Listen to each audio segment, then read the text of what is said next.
Guys हम हमारे daily life में ऐसे ही सेंटेंसेस का यूज़ करते हैं जहाँ पर हम कहते हैं कि वो अपना घर छोड़कर आई है, मैं अपनी माँ को बताकर आया हूँ, मैं उसे समझा कर आया हूँ।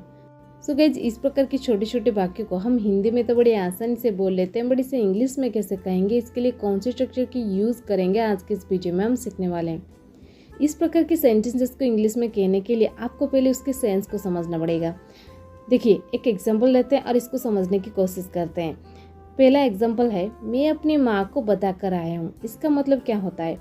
मैं अपनी माँ को बताकर आया हूँ, इसका मतलब यही होता है ना, पहले मैंने माँ को बताया है और इसके बाद मैंने आया है, इसका मतलब यही है ना।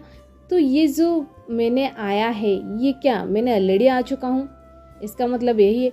तो प्रेजेंट परफेक्ट में ये पार्ट रहेगा जो काम बाद में हुआ है, और ये जो आने का काम है ये बताने के बाद हुआ है। सो इसको हम आफ्टर यूज़ करके वो काम को लिखेंगे, यानी जो पहला काम जो बताने का काम है उसको आफ्टर यूज़ करके लिखेंगे।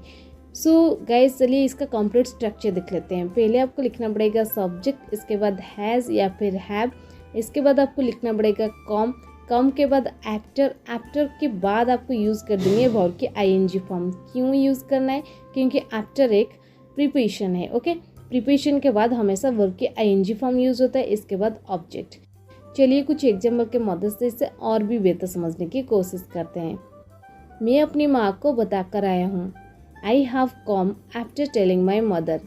मैं आया हूँ, आई हैव कम किसके बाद आया हूँ? बताने के बाद आया हूँ, इसलिए हमने लिखा after telling my mother. Okay, मैं उसे समझा कर आया हूँ, I have come after explaining him. I have come after explaining him. वो गाना गा कर आया है, he has come after singing song. He has come after singing song. वो अपने दोस्त से लड़कर आया है, he has come after fighting with his friends. He has come after fighting with his friends.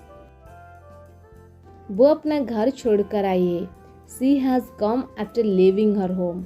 She has come after living her home.